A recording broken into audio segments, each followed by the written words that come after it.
Assyrian Empire, the most feared civilization in ancient history. When the dust settled over the Near East in the 7th century BC, the silence that followed was heavy with the ghosts of a fallen giant. For 3 centuries, the mere mention of one name had been enough to send kings into trembling fits and cause entire populations to flee their homes for the safety of the wilderness. That name was Assyria. To the modern mind, the Assyrian Empire often appears as a caricature of ancient villainy, a civilization obsessed with war, torture, and the domination of its neighbors. They are the antagonists of the Hebrew Bible, the destroyers of Israel, the wolves coming down on the fold. Yet, to reduce the Assyrians to mere warmongers is to misunderstand one of the most sophisticated, innovative, and structurally complex societies in human history. They were the architects of the first true superpower, the inventors of imperial administration, the preservers of the Epic of Gilgamesh, and the builders of cities that rivaled the imagination of the gods. To understand the Assyrians, one must look past the propaganda of their enemies and the terrifying reliefs they carved on their palace walls to see the engine of civilization that drove them. This is the story of a people born from the vulnerability of an open geography, who decided that the only way to be safe was to own the world. To comprehend the rise of Assyria, one must first look at the map. Unlike Egypt, which was protected by vast deserts on either side, or the Greek city-states shielded by mountains and sea, the heartland of Assyria lay in the northern part of modern-day Iraq, a region often called the Assyrian Triangle. This area, nestled between the Tigris River and the Zagros Mountains, was fertile and rich, capable of supporting large populations. However, it was also terrifyingly exposed. It had no natural borders. To the west lay the open steppe, home to nomadic tribes like the Arameans and Amorites, who could sweep in to raid harvest crops. To the east and north lay the mountain tribes, the Gutians, and later the Medes, who looked down upon the wealthy plains with hungry eyes. To the south lay the ancient and prestigious, but often treacherous, power of Babylon. The early inhabitants of the city of Ashur, the spiritual and political capital of the state, learned a hard lesson early in their history. Survival depended on vigilance. There was no safety in isolation. If the Assyrians did not project power outward, the world would crash inward upon them. This geopolitical anxiety became the cultural DNA of the Assyrian state. The history of Assyria is generally divided into 3 distinct periods: the Old, Middle, and Neo-Assyrian periods. While the Neo-Assyrian Empire is the famous era of world conquest, the foundations were laid much earlier. In the Old Assyrian period, roughly the early 2nd millennium BC, the Assyrians were not conquerors, but merchant princes. They established one of the most complex trade networks of the ancient world. Thousands of clay tablets discovered at Kultepe in modern-day Turkey reveal a sophisticated system of private enterprise, where Assyrian families operated trade colonies, or harems, hundreds of miles from home. They traded tin and textiles for silver and gold, managing risk, credit, and contract law with a precision that would not be seen again until the rise of Rome. These early Assyrians were capitalists, not warriors. They worshipped the god Ashur, a deity unlike many others in the Mesopotamian pantheon.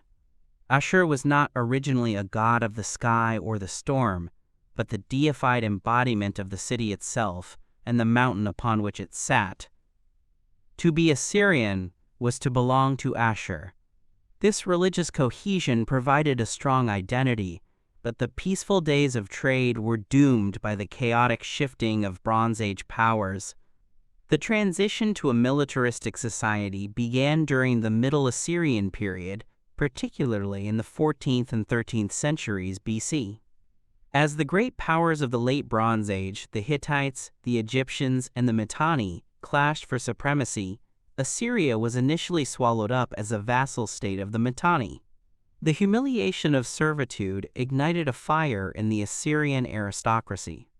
When they finally threw off the Mitanni yoke under King Ashurbanipal I, they did not just want independence, they wanted dominance. It was during this period that the psychology of the state shifted.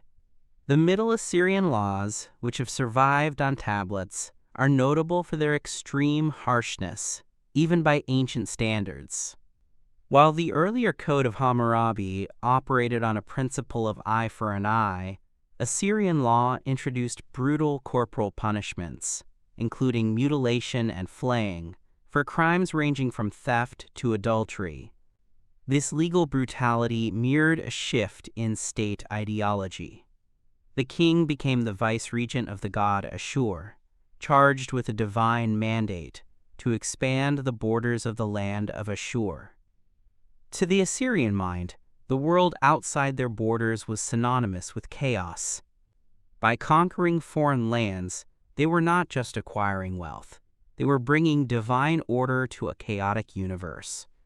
The Bronze Age collapse, a systemic failure of civilizations around 1177 BC that saw the fall of the Hittites and the decline of Egypt, almost destroyed Assyria as well. The Aramean migrations swamped the Near East, isolating Assyrian cities and reducing their empire to a thin strip of land along the Tigris. For 2 centuries, Assyria fought for its life, surrounded by enemies. It was in this crucible of desperate survival that the iron-fisted Neo-Assyrian Empire was forged. When the Assyrian kings finally broke out of their encirclement in the 9th century BC, they unleashed a military machine that had been honed by generations of constant defensive warfare. They emerged with a new strategy: calculated terror. The figure most associated with the genesis of this new era of terror is Ashur-nasir-pal II, who reigned in the 9th century BC. He moved the capital from the ancient holy city of Ashur to the strategic location of Kashan of Kalhu, also known as Nimrud. It was a massive undertaking, requiring the labor of thousands of deportees, but it was his military campaigns that set the tone for the centuries to come. Ashur-nasir-pal II did not shy away from the brutality of his actions. He boasted of them. In his royal inscriptions, he detailed exactly what he did to those who rebelled against him. He wrote of flaying nobles and draping their skins over the city walls, of burning children, of cutting off noses and ears. These inscriptions were not hidden away. They were carved across the reliefs of his palace, accompanied by visual representations of the torture. Historians and archaeologists have long debated the purpose of this extreme violence. Was it sadism? Was it a religious ritual? The scientific consensus today leans toward psychological warfare. Assyria, for all its strength, had a limited population. They could not afford to lose thousands of soldiers in every siege. The terror was a tool of efficiency. If the reputation of the Assyrian army was fearsome enough, cities would surrender without a fight. The logic was cold and calculating. Make an example of one rebellious city, and 10 others will open their gates and pay tribute. The Assyrian terror was a mechanism to save Assyrian lives and resources. It was state-sponsored terrorism utilized as a foreign policy tool, and for a long time it worked with frightening effectiveness. However, an empire built solely on fear is unstable. It requires a functional skeleton of administration to hold it together.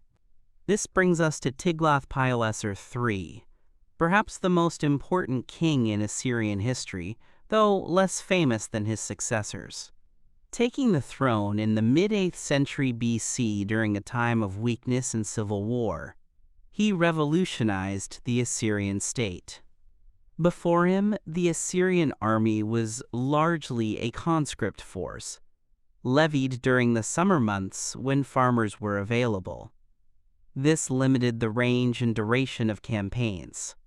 Tiglath-Pileser III created the first true standing professional army in history, The Kisir Shuruti. These were soldiers who did nothing but train and fight, year-round. They were equipped with the best technology of the day, iron weapons. The Iron Age had officially arrived, and Assyria was the first power to fully industrialize it for war. Bronze, the previous standard, required tin and copper, often sourced from distant and unreliable trade routes. Iron was abundant in the ground but required much higher temperatures and more sophisticated metallurgy to work. The Assyrians mastered this. Their soldiers wore conical iron helmets, iron scale armor, and carried iron swords and spearheads that could shatter the bronze shields of their enemies. Tiglath-Pileser III also integrated foreign contingents into the army. If the Assyrians conquered a region known for its archers, those archers were incorporated into the imperial forces. This allowed the Assyrian army to become a combined arms force, utilizing heavy infantry, light skirmishers, slingers, and the terrifying chariotry. Under Tiglath-Pileser III and his successors, the Assyrian war machine developed siege warfare to an art form. In the ancient world, a walled city was usually safe as long as it had food and water. Armies would have to starve them out, which could take years. The Assyrians did not have the patience for this. They developed massive siege engines, mobile towers covered in damp leather to prevent fire, housing battering rams with iron heads weighing hundreds of pounds. They employed a corps of military engineers who could dig tunnels to undermine walls or build massive earthen ramps to roll the engines up to the battlements. The biblical account of the siege of Lachish and the archaeological evidence found at the site in modern Israel confirm this method. A massive siege ramp, built of tons of stone and earth, allowed the Assyrian rams to smash through the defenses. No wall was high enough or thick enough to keep them out. Beyond the military, Tiglath-Pileser III restructured the bureaucracy. He reduced the size of the provinces and the power of the governors to ensure that no official could challenge the king. He perfected the system of mass deportation. While often viewed simply as an act of cruelty, deportation was a sophisticated tool of imperial integration. By moving populations, the elites, the artisans, the soldiers, from a conquered territory to the Assyrian heartland or another distant frontier, the empire broke the bonds of local nationalism. A deported people, severed from their ancestral lands and gods, became dependent on the state. Over time, these deportees would adopt the Assyrian language and identity. It was a brutal melting pot. The Aramaic language, spoken by many of the deported Western peoples, eventually became so prevalent that it replaced Akkadian as the lingua franca of the empire, a testament to the sheer scale of these population transfers. Following Tiglath-Pileser III, the Sargonid dynasty took power, representing the apex of Assyrian grandeur. The dynasty began with Sargon II, who seized the throne in a violent coup. To distance himself from the past and legitimize his rule, he built a brand new capital city, Dur-Sharrukin, Sargon's fortress. It was a marvel of engineering, built on a grid plan with massive walls and a palace that covered acres. At the entrances to the throne room stood the lamassu, colossal winged bulls with human heads. These statues, carved from single blocks of stone weighing up to 40 tons, were protective deities meant to ward off chaos. They were artistic masterpieces, combining the strength of the bull, the freedom of the eagle, and the intelligence of the human. They were designed to be viewed from two angles. From the front, they appeared to be standing firm and still, guarding the gate. From the side, they had a fifth leg, carved in such a way that they appeared to be striding forward. This optical illusion captured the dual nature of the empire, immovable in defense, unstoppable in advance. Sargon II's reign was consumed by constant warfare. from the mountains of Urartu in the north to the marshes of Babylon in the south. His most famous achievement in the eyes of biblical historians was the destruction of the Kingdom of Israel, the northern kingdom, and the deportation of its people, giving rise to the legend of the 10 lost tribes. However, Sargon's life ended in disaster. He was killed in battle in Anatolia, and his body was never recovered. In the Assyrian worldview, this was a theological catastrophe. If the king's body was not buried, his ghost would wander eternally, and it signified that the gods had abandoned him. His son and successor, Sennacherib, was deeply affected by this. He abandoned his father's new city of Dur-Sharrukin, believing it to be cursed, and moved the capital to Nineveh. Nineveh would become the greatest city of the ancient world, a metropolis of such size and splendor that it became legendary. Sennacherib was a brilliant engineer. He built a massive canal system to bring fresh water from the mountains to the city, creating lush gardens that some historians believe may have been the true inspiration for the Hanging Gardens of Babylon. He renovated the palace, covering the walls with miles of sculpted reliefs. Sennacherib's reign, however, is best known for his conflict with the rebellious vassal states in the Levant, including the Kingdom of Judah. The campaign of 701 BC is one of the most well-documented events in antiquity, recorded in the Assyrian annals, the Bible, and Greek histories. Sennacherib swept down the coast, destroying city after city. The archaeological remains of Lachish show the intensity of the assault, with hundreds of arrowheads and slingstones found in the destruction layer. When he turned his eyes toward Jerusalem, King Hezekiah prepared for the worst. The Bible describes a miraculous intervention where an angel of the Lord struck down 185,000 Assyrian soldiers. The Assyrian records, predictably, tell a different story. On the prism of Sennacherib, he boasts that he shut Hezekiah up, like a bird in a cage. But notably, he does not claim to have conquered Jerusalem. He took tribute and left. Historians speculate that a plague or logistical issues may have forced the withdrawal, but the survival of Jerusalem allowed the Jewish religion to continue to develop, having a profound impact on future world history. Sennacherib's relationship with Babylon was far more volatile. Babylon was the cultural and religious parent of Assyria. They shared the same gods and language roots. Assyrian kings usually treated Babylon with reverence, preferring to rule it as a separate kingdom. But after the Babylonians betrayed Sennacherib and handed his eldest son over to the Elamites to be murdered, Sennacherib's patience snapped.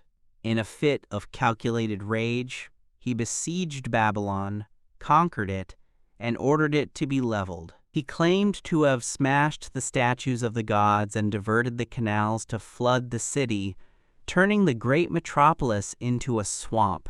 This was a shocking act of sacrilege that horrified the ancient world, including his own subjects. It was an act of hubris that many believed led to his assassination by his own sons while he was praying in a temple. The throne passed to Esarhaddon, the youngest son, who had to fight a civil war to claim his inheritance. Esarhaddon was a complex figure, deeply superstitious and plagued by illness, yet a capable military commander. He sought to undo the sins of his father by rebuilding Babylon, claiming that the gods had ordered its destruction for its sins, but had now mercifully commanded its restoration. Esarhaddon's ambition led him to the ultimate prize, Egypt. The land of the pharaohs had long been the counterweight to Assyrian power in the region. In a lightning campaign, Esarhaddon crossed the Sinai Desert, a logistical feat supplied by Arab camels carrying water, and smashed the Egyptian forces. He captured Memphis and proclaimed himself king of Egypt. For the first time in history, one power controlled the entire Fertile Crescent and the Nile Valley. The Assyrian Empire had reached its zenith. However, the rapid expansion carried the seeds of its own destruction. Controlling Egypt was a nightmare. It was too far, too large, and too culturally distinct. When Esarhaddon died en route to suppress a rebellion there, the empire passed to his son, Ashurbanipal. Ashurbanipal is often considered the last great king of Assyria. He was a paradox, a ruthless warrior who crushed the Elamites and Arabs with extreme brutality, and a refined scholar who claimed to be able to read the complex script of the Sumerians. He is most famous for the library he collected at Nineveh. The Library of Ashurbanipal is the single most important archaeological discovery for our understanding of ancient Mesopotamia. He sent scribes to every temple in the land to copy or seize ancient tablets. He wanted to possess all knowledge, rituals, omens, medical texts, mathematical treatises, and myths. It is thanks to the fragments found in the ruins of his library that we have the Epic of Gilgamesh, the Enuma Elish, the Creation Epic, and the story of the Great Flood. Ashurbanipal viewed this collection not just as a hobby, but as a state necessity. Knowledge was power. By possessing the omens and the rituals, he could navigate the will of the gods and maintain the cosmic order. Ashurbanipal's palace reliefs also display the high point of Assyrian art. The lion hunt reliefs are masterpieces of naturalism. They depict the king hunting lions in a controlled arena, a ritual that demonstrated the king's power over the chaotic forces of nature, represented by the lions. The artists captured the agony of the dying animals with a realism that evokes empathy in the modern viewer, though the original intent was likely to glorify the prowess of the king. Yet beneath the gold and the glory of Ashurbanipal's reign, the rot was setting in. The empire was exhausted. Generations of constant warfare had drained the manpower of the Assyrian peasantry. The reliance on foreign mercenaries diluted the loyalty of the army. The economy, driven by plunder and tribute, was unsustainable. Once the conquest stopped, the influx of wealth dried up. Furthermore, the brutality of Assyrian rule had created a deep, burning hatred in the hearts of their subjects. There was no loyalty to the idea of Assyria, only fear. Once the fear was broken, there was nothing left to hold the empire together. After the death of Ashurbanipal around 627 BC, the empire descended into a chaotic spiral of civil wars. Brother fought brother for the throne, weakening the central authority. Sensing the weakness, the vassal struck. Nabopolassar, a Chaldean general in Babylon, declared independence and seized the throne of Babylon. In the east, the Medes, a unified confederation of Iranian tribes, began to move. These two powers, the Babylonians and the Medes, formed an alliance sealed by a royal marriage. Their combined objective was the annihilation of Assyria. The end came with shocking speed. In 614 BC, the Medes stormed the ancient holy city of Ashur.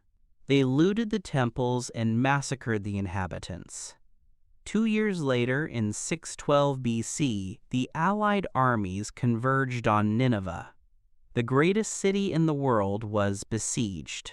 The archaeological evidence tells a grim story. The gates were breached, and the city was subjected to a sack of biblical proportions. The palaces were torched. The fire was so intense that it baked the clay tablets of the library into ceramic, ironically preserving them for 2,500 years. The last Assyrian king, Sin-shar-ishkun, perished in the flames of his capital.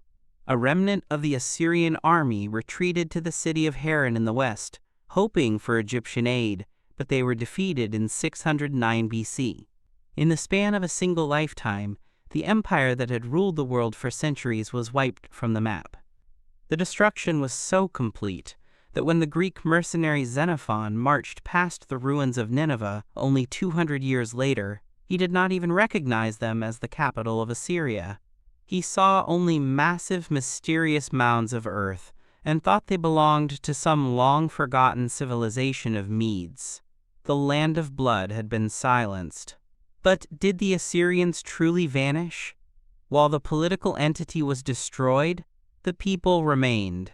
They continued to live in the villages of northern Mesopotamia, preserving their distinct identity and eventually adopting Christianity, becoming the ancestors of the modern Assyrian people.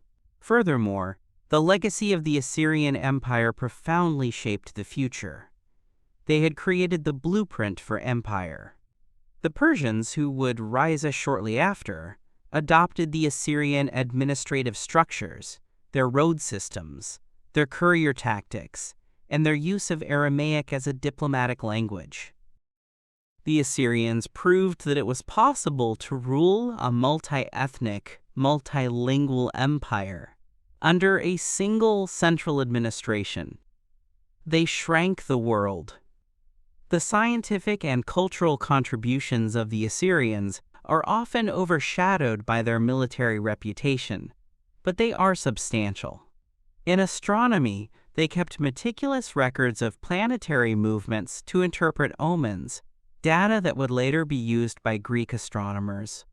In medicine, they had a clear distinction between the Ashapu, exorcist/magical healer, and the Asu, physician, who used herbal remedies, bandages, and washes.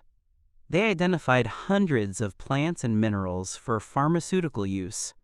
Their engineering feats, from the aqueducts of Jerwan to the paved roads that crisscrossed the empire, set standards that would not be surpassed until the Romans. We must also reconsider the role of women in Assyrian society to get a full picture. While the state was undeniably patriarchal, royal women exercised significant power. The most famous is Queen Sammu Rammat, known to the Greeks as Semiramis. She ruled as regent for her young son in the 9th century BC, a feat so unheard of that she became a mythical figure in later legends, attributed with building Babylon and conquering India. In the palaces, the queens had their own households, managed vast estates, and engaged in manufacturing and trade. The harem was not just a place of seclusion, but a hub of economic and political activity.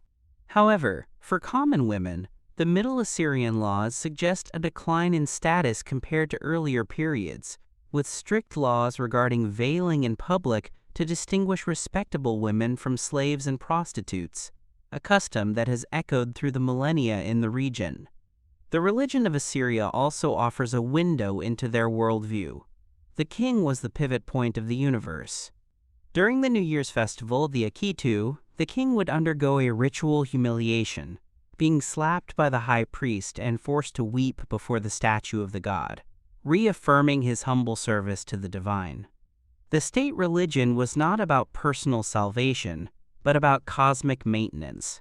The enemies of Assyria were not just political rivals, they were agents of chaos. This theological framework allowed the Assyrians to justify their brutal expansion as a moral imperative. They were not occupying land, they were liberating it from disorder. The rediscovery of Assyria in the 19th century by archaeologists like Austin Henry Layard and Paul Emile Botta shocked the Victorian world. When they dug into the mounds of Mosul, they found the palaces of Nineveh and Nimrud almost exactly as they had been left. The massive winged bulls were hauled out of the earth and shipped to London and Paris, causing a sensation. Suddenly, the names in the Bible, Sennacherib, Tiglath-Pileser, Esarhaddon, were no longer just characters in a holy book. They were real historical figures with faces, armies, and archives. The decipherment of cuneiform script unlocked their voices. We could read their letters, their administrative receipts, their prayers, and their boasts. One of the most poignant aspects of the Assyrian records is the glimpse they give us into the human side of this warrior state. We find letters from worried fathers asking about the health of their children. We find complaints from governors about the lack of good mules for the post. We find reports from spies detailing the movements of enemies. In one famous letter, a scholar writes to the king explaining that he has run out of writing tablets and needs fresh supplies. These mundane details humanize a people who are otherwise easily demonized. They remind us that the soldiers who marched on Jerusalem and the scribes who tallied the severed heads were also men who worried about their families, their careers, and their gods.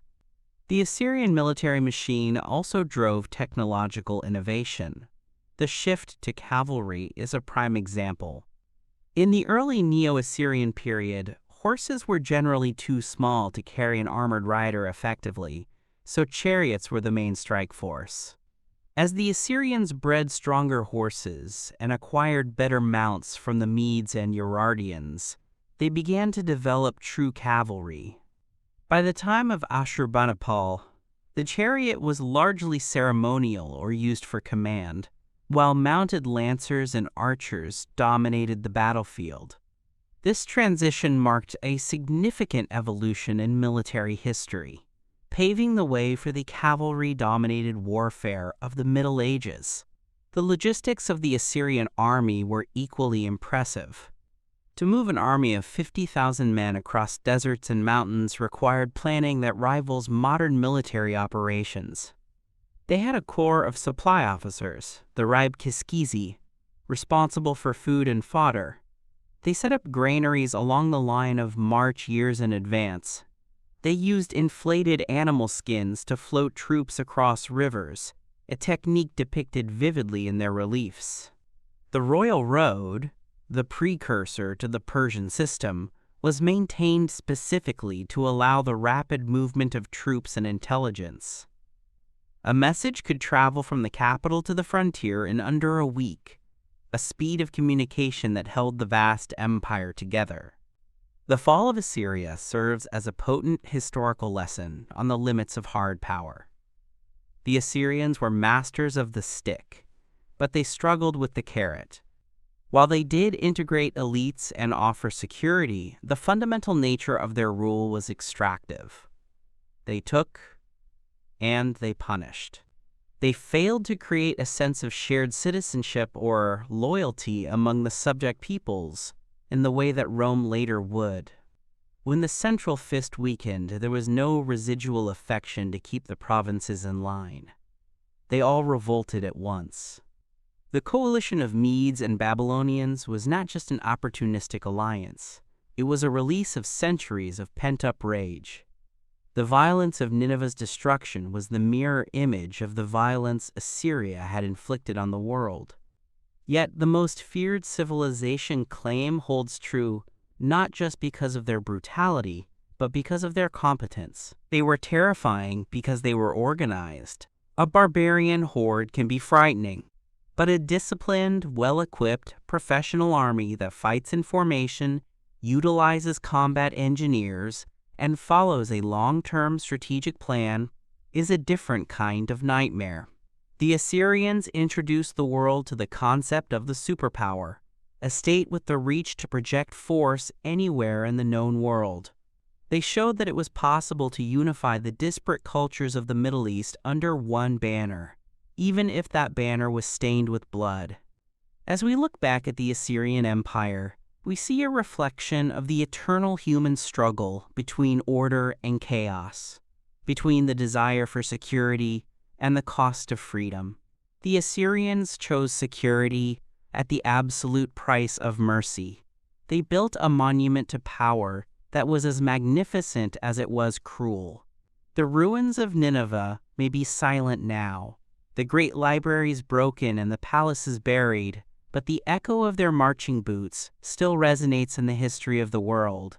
They taught humanity what an empire truly was, for better and for worse. The dot at the end of their history was not a period, but a bloodstain that seeped into the soil of Mesopotamia, fertilizing the rise of the empires that followed. The fear they inspired was the shadow cast by their immense stature, a shadow that stretches all the way to the present day, reminding us that civilization is a fragile thing, often built on the backs of the conquered and preserved by the sword. While the macroscopic view of the Assyrian Empire reveals the grand arcs of conquest and collapse, the true terrifying genius of this civilization becomes visible only when we place their machinery under the microscope of historical forensic science. To understand how a relatively small nation in northern Iraq could hold the Near East in a vice grip for centuries, we must look beyond the kings and battles to the gears and levers of the state. We must examine the dirt under the fingernails of the engineers, the ink stains on the hands of the scribes, and the metallurgical composition of the swords that severed the heads of their enemies. It is in the granular details of their logistics, their intelligence networks, and their technological innovations that we find the scientific truth of their dominance. The Assyrians were not merely brutal, they were the first civilization to apply a rigorous, almost industrial scientific method to the art of warfare and imperial administration. The nervous system of the Assyrian Colossus was its intelligence network, a surveillance apparatus so sophisticated that it rivals the agencies of modern nation-states. The Assyrians understood that information was a weapon far more lethal than iron. At the head of this system was an official often titled the Dababu, or the one who speaks. But the network relied on the Rabshareshi, the chief eunuch, and a shadowy cadre of officials known as the King's Eyes. Thousands of clay tablets, excavated from the royal archives of Nineveh and Nimrud, reveal the mundane yet staggering efficiency of this system. These were not vague reports of enemy movements. They were precise, data-driven dossiers. A scout on the border of Urartu in the north would not simply report that the enemy was gathering. He would count the number of campfires, estimate the bushels of grain being transported, and note the condition of the horses. One surviving tablet details a spy reporting on the depth of snow in a mountain pass, calculating exactly how many days it would delay a marching army. This meteorological intelligence allowed Assyrian generals to strike when enemies felt safe behind the barriers of winter. This flow of information traveled along the royal road, the Haran Shari, a precursor to the famous Persian system. This was not a mere dirt track, but a meticulously maintained highway system engineered for speed.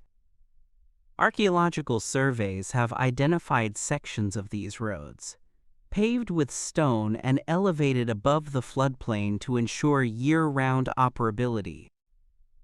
At regular intervals of roughly 20 to 30 kilometers, a day's journey for a loaded mule, but a mere fraction for a fast horse, stood road stations. These stations were fortified complexes, equipped with fresh horses, food supplies, and beds. A royal messenger carrying a state secret could change mounts at every station, riding continuously day and night. While a merchant might take 3 months to travel from the Iranian plateau to the Mediterranean coast, an Assyrian courier could make the trip in under a week. This speed of communication meant that a rebellion in the Levant was often known in Nineveh before the rebels had even finished fortifying their positions. The transmission of urgent data was further accelerated by an optical telegraph system, a detail that seems almost anachronistic for the Iron Age. On the peaks of the Zagros Mountains and high towers along the Euphrates, the Assyrians maintained a network of fire beacons. By manipulating the number and placement of fires, they could transmit binary-like signals across vast distances. Though we do not have the codebook to decipher the specific messages, texts refer to the flash of the Dipperu, the torch, alerting the capital of border incursions within hours. This mastery of time and space created a psychological claustrophobia for their subjects. There was nowhere to hide, because the Assyrians seemed to know everything. If the road system was the nervous system, the heart of the Assyrian war machine was its industrial base, specifically the mass production of iron. The transition from the Bronze Age to the Iron Age is often described in history books as a sudden switch, but scientifically, it was a complex metallurgical evolution that the Assyrians pioneered. Bronze is an alloy of copper and tin. It can be cast into molds, making mass production relatively easy, but it is soft and the ingredients are rare. Iron is ubiquitous, but requires a completely different technology. You cannot cast iron with ancient technology. The melting point is too high. It must be smelted to remove impurities and then forged, hammered into shape. The Assyrians were the first to organize this on a state level. Analysis of Assyrian iron artifacts shows that they had stumbled upon, or perhaps systematically developed, the process of carburization. By heating the iron in a charcoal fire, the outer layer of the metal would absorb carbon, effectively turning it into steel. They would then quench the blade in liquid to harden it. However, quenching makes the metal brittle. The genius of Assyrian smiths lay in the tempering process, reheating the blade to a lower temperature to introduce flexibility. This created weapons that were hard enough to slice through bronze shields, but flexible enough not to shatter on impact. The scale of this industry is difficult to comprehend. In the ruins of Khorsabad, archaeologists found a cache of over 160 tons of iron weapons and tools. This was not the hoarding of a blacksmith. This was the stockpile of a military-industrial complex. Standardized iron arrowheads, mass-produced to specific weights to ensure consistent ballistics, allowed archers to rain death with mathematical precision. The deployment of this technology was most visible in the Assyrian chariot, the tank of the ancient world. The evolution of the chariot under the Assyrians is a case study in mechanical engineering. In the earlier Bronze Age, chariots were light, two-man vehicles used for skirmishing. The Assyrians, breeding larger, stronger horses, transformed the chariot into a heavy shock vehicle. They increased the number of wheel spokes from 6 to 8, a change that seems minor but was structurally vital. A 6-spoke wheel is lighter but more prone to buckling under heavy weight and lateral torque. The 8-spoke wheel, with its thick felloes and iron tires, could support a heavier cab carrying up to 4 men, a driver, an archer, and 2 shield bearers. This crew served as a mobile firing platform. The axle was moved to the rear of the cab, shifting the center of gravity and increasing stability for the archer, though it put more strain on the horses' yokes. To compensate, the Assyrians developed a complex yoking system that distributed the weight more evenly across the animals, withers. These heavy chariots were used to smash into infantry formations, the sheer kinetic energy of the impact shattering enemy lines. Yet the most terrifying application of Assyrian engineering was in the art of siege warfare, or polyarchetics. Before the Assyrians, a siege was a passive blockade. The Assyrians turned it into an active physics problem. The siege of Lachish in 701 BC provides the most complete forensic crime scene of antiquity. By combining the biblical account, the Assyrian relief carvings, and the archaeological excavation of the site, we can reconstruct the event with startling clarity. The city of Lachish stood on a steep tell, its walls towering over the valley. To breach it, the Assyrians did not just rush the gates, they terraformed the landscape. Excavations have revealed the remains of the massive Assyrian siege ramp at Lachish. It is the only known surviving example of such a structure in the Near East. It was built of thousands of tons of boulders, gathered from the surrounding fields, and covered with a layer of beaten earth and plaster to create a smooth roadway. The gradient was calculated precisely. If it were too steep, the heavy siege engines could not be pushed up. If it were too shallow, the ramp would have to be impossibly long, exposing the workers to arrow fire for too long. The Assyrian engineers calculated the angle of repose perfectly. The ramp was roughly 70 to 75 meters wide at the base, narrowing as it rose to the walls. Up this ramp rolled the siege engines. These were not the simple battering rams of cartoons. They were complex machines, wooden towers moving on 4 or 6 wheels. The relief carvings show that these towers housed water tanks to fight fires started by the defenders, torches. The ram itself was a massive log, suspended on chains from the roof of the tower to allow it to swing like a pendulum. This suspension system was crucial. It allowed the crew to generate immense force with minimal exertion, using gravity and momentum rather than brute muscle. The head of the ram was iron, often shaped like a spear point to pry apart the stones of the wall rather than just smashing them.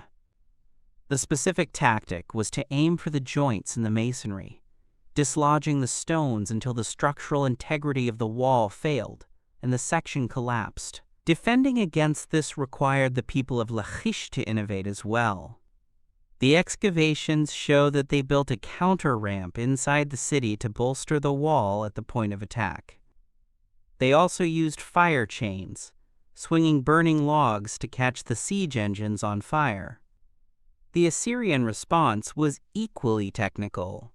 The reliefs depict soldiers using long-handled ladles to pour water over the leather coverings of the engines, a dedicated fire brigade operating in the heat of combat. This interplay of measure and countermeasure reveals a highly evolved doctrine of war where mathematics determined survival. Beneath the ground, another war was fought. The Assyrian corps of sappers, or diggers of tunnels, were responsible for undermining walls. This was dangerous, claustrophobic work. They would dig beneath the foundations of a tower, propping up the earth with wooden beams. Once the tunnel was complete, they would fill it with brushwood and set it on fire. As the beams burned, the support would vanish, and the tower above would sink into the earth and shatter. The Assyrians developed distinct tools for this, heavy iron pickaxes and crowbars that have been found in the destruction layers of cities. The psychological impact of knowing the enemy was literally underneath your feet, scratching away at the foundations of your safety, cannot be overstated. While the engines of war destroyed cities, the hydraulic engineering of the Assyrians built them. The construction of Nineveh and Nimrud required a mastery of water that predated Rome by centuries. King Sennacherib was particularly obsessed with this. To feed the massive population of Nineveh, which may have exceeded 100,000 people, and to water his vast pleasure gardens, he reshaped the hydrology of the region. He constructed a canal system over 50 kilometers long, bringing water from the Gomel River. The crown jewel of this system was the Jirwan Aqueduct. Built of 2 million dressed stones, it spanned a valley, carrying the canal over a seasonal stream. It was waterproofed with a layer of bitumen, naturally occurring asphalt, and inscribed with the king's name on almost every stone. The Jirwan Aqueduct proves that the Assyrians understood the principle of the arch and the importance of gradient flow. They did not have pumps. Gravity was their only engine. The surveyors had to calculate a drop of just a few meters over dozens of kilometers to ensure the water flowed at a consistent speed, fast enough to prevent stagnation and silt buildup, but slow enough not to erode the canal banks. At the head of the canal, they built sluice gates, massive mechanical valves that could control the volume of water, allowing them to divert flow during flood seasons to prevent the city from drowning. This was state-sponsored environmental engineering on a massive scale, turning the arid steppe into a breadbasket to feed the war machine. Feeding the army itself was another logistical triumph. A campaigning army of 50,000 men and tens of thousands of horses and mules requires hundreds of tons of food and water every single day.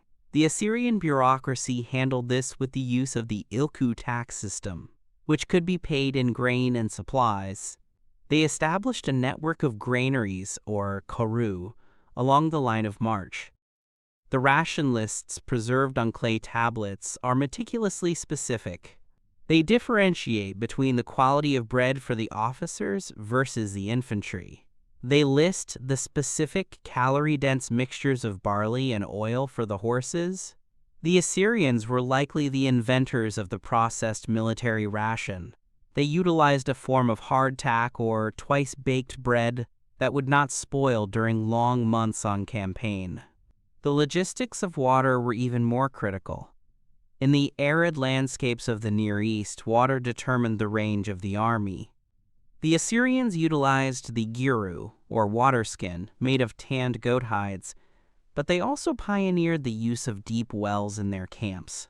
When crossing deserts, they utilized camel trains, an innovation adopted from the Arab tribes they conquered, to carry water supplies.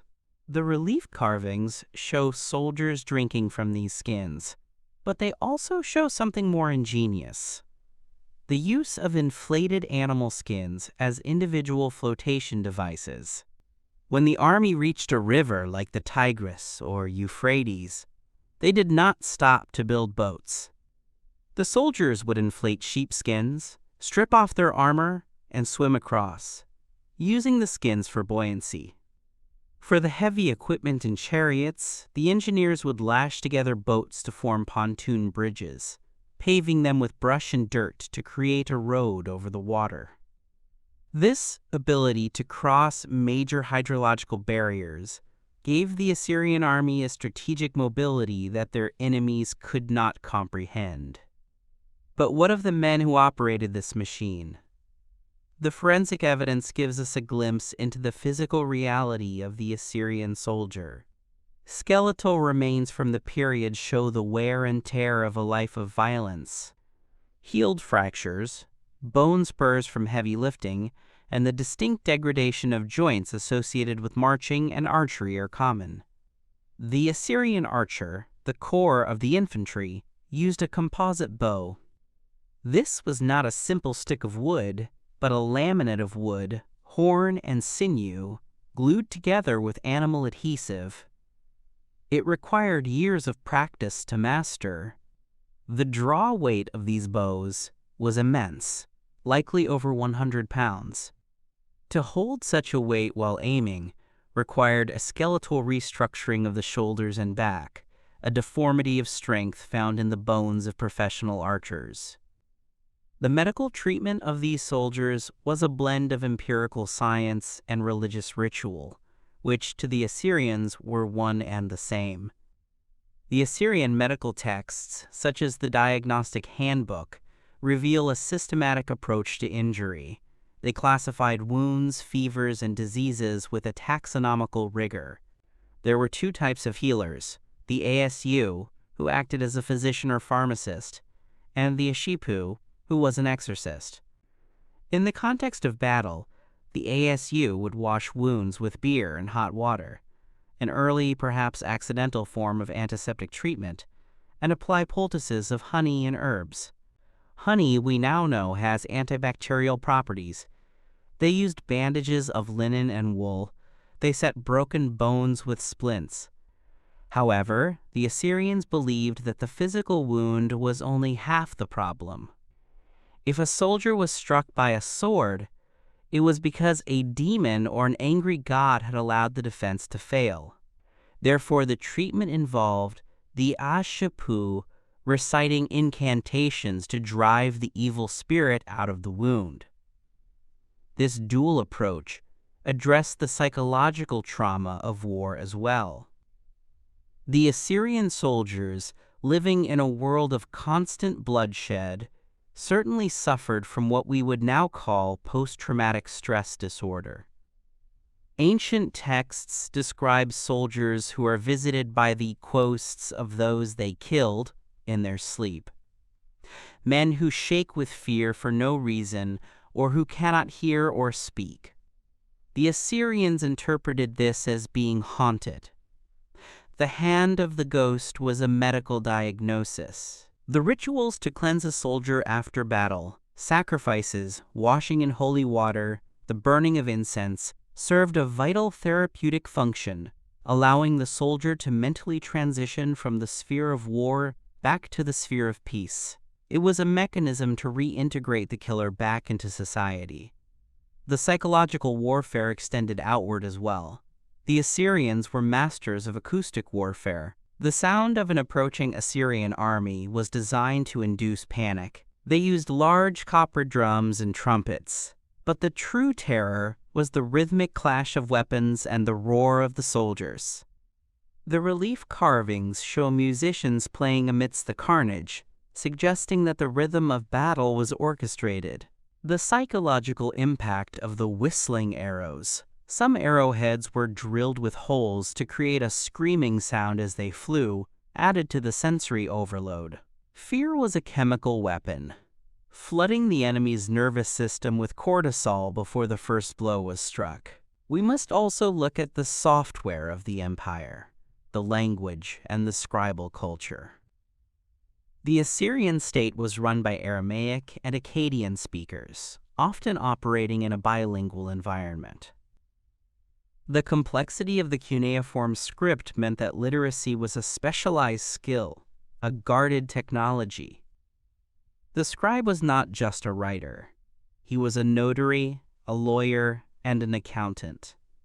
In the military, scribes were present at every counting of the spoils. They are depicted in art standing in pairs, one holding a clay tablet and stylus, writing in Akkadian cuneiform, and the other holding a scroll of parchment or papyrus, writing in Aramaic with ink. This redundancy ensured accuracy and catered to the different administrative needs of the empire. The parchment records have largely rotted away, leaving us with a bias toward the clay tablets. But the dual system shows a bureaucracy adapting to a changing world, where Aramaic was becoming the lingua franca of the street, while Akkadian remained the language of the gods and the king. The integration of foreign technology was another scientific strength. When the Assyrians conquered a people, they did not just take their gold, they took their intellectual property. From the Egyptians, they learned advanced siege tower construction and perhaps medical knowledge. From the Urartians in the north, they learned advanced horse breeding and canal construction techniques. From the Phoenicians, they acquired maritime technology, eventually building a fleet to hunt down Chaldean rebels in the marshes of the Persian Gulf. This ability to absorb and scale up the innovations of others is a hallmark of all great empires, from Rome to the modern superpowers. The Assyrians were not dogmatic about their methods. If a captured enemy engineer had a better way to build a wall, that engineer was not executed but employed. Let us zoom in on a specific moment that encapsulates this synthesis of terror and technology, the Battle of Haluleh in 691 BC. Sennacherib faced a massive coalition of Babylonians, Elamites, and Iranian tribes. The text describing this battle is one of the most visceral in antiquity.